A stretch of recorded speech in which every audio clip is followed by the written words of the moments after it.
So there's a lot of separation in our society today, and you can see it pretty much everywhere. And I mean, it's pretty much always been like that. The problem with separation is that sooner or later it always seems to lead to conflict and bad outcomes. Something that we see more and more of in our society today. And you'd like to think that it has gotten better over time, and I guess in a sense that maybe it has. But it always sticks around and seems to take on new expressions as time goes on, whether it's about religion, politics, skin color, police, the homeless people, addicts, anti-vax, whatever. So there is one thing that allows for this separation between people to exist for as long as it has, and for the problems associated with it that we are so overrun by to keep on existing without an end in sight. And that is that people judge each other because they have fallen for the illusion that they are completely different. Now you might be like, what the hell? We are different. And of course, you are right. But what if we are not so different as we first thought that we were? And what if us thinking that we actually are so different is actually the source of the problems that we keep being faced with? You see, the problem with seeing others as something completely different from yourself, that means that you no longer identify with them or it. And when that happens, humans feel like they can treat that thing or that person however they like because it is no longer a part of who they are themselves. Which creates the separation that feeds the cycle of bad things just remaining the same.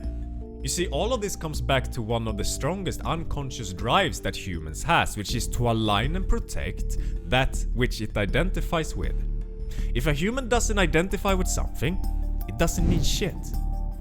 And because of that, the fighting, the resistance, and the headbutting between people go on because they can treat each other however cruel or bad as they wish.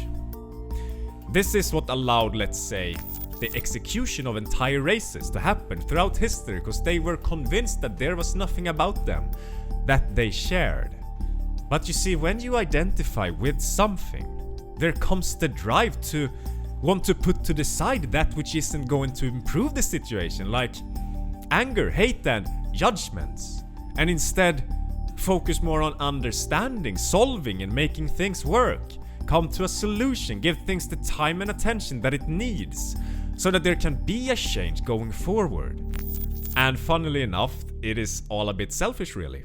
Cause as you start identifying with others, you realize that there's a part of you in everyone out there. And you just don't want to hurt yourself or others anymore. You want things to become better.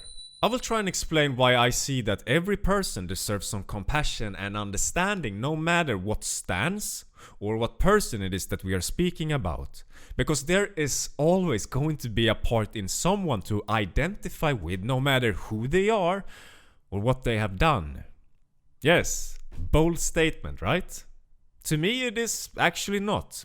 A lot of people just fail to see that in my eyes. And why I feel that I need to try and explain this is because in beginning to identify with each other, we can finally begin to stumble upon the solutions that will eventually set us all free.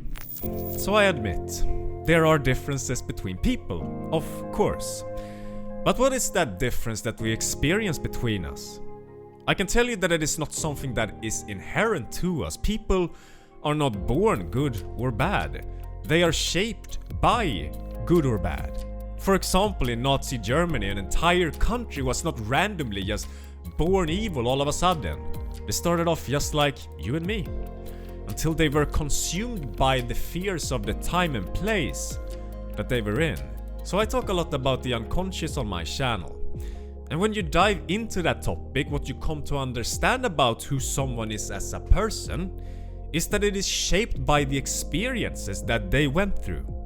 Cause the automatic personality, which is 95% of everything that you do, or that I do, without even thinking about it, comes from the unconscious programming. And the unconscious is a memory bank of what we went through in our lives that we now operate from.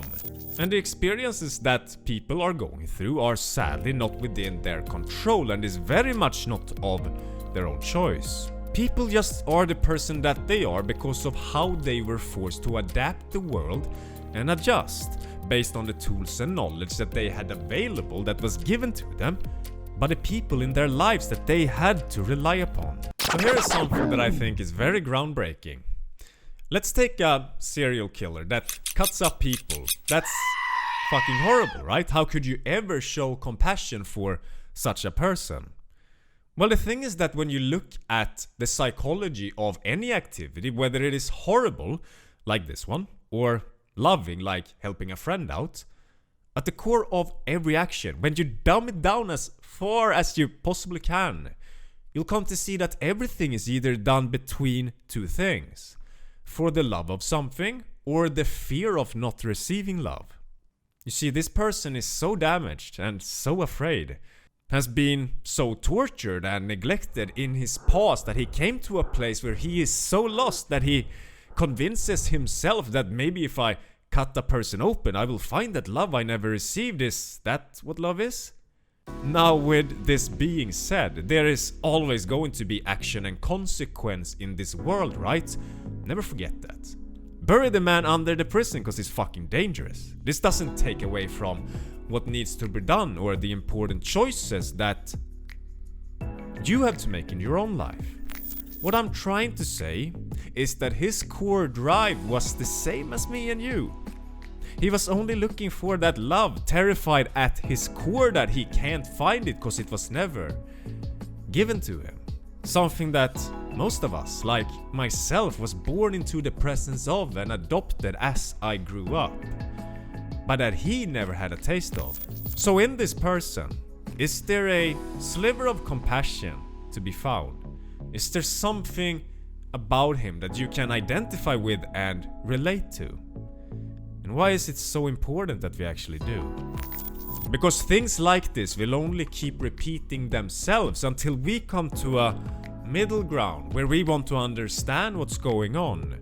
The focus must become how to change things going forward and not succumb to our dark desires to just punish or lash out and just feed the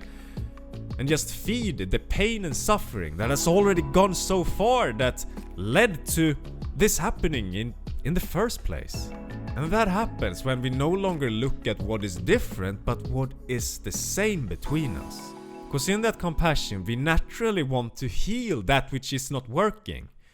We want to fix what has been beaten and not continue to beat what is already beaten to shit. So if the solution to our problem lies in our ability to find compassion for each other, is it possible to find it?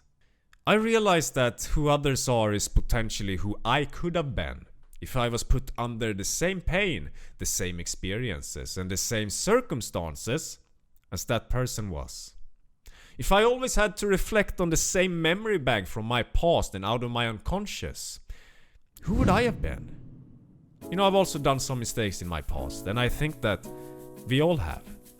And the truth is that at our core as humans, we are all the same.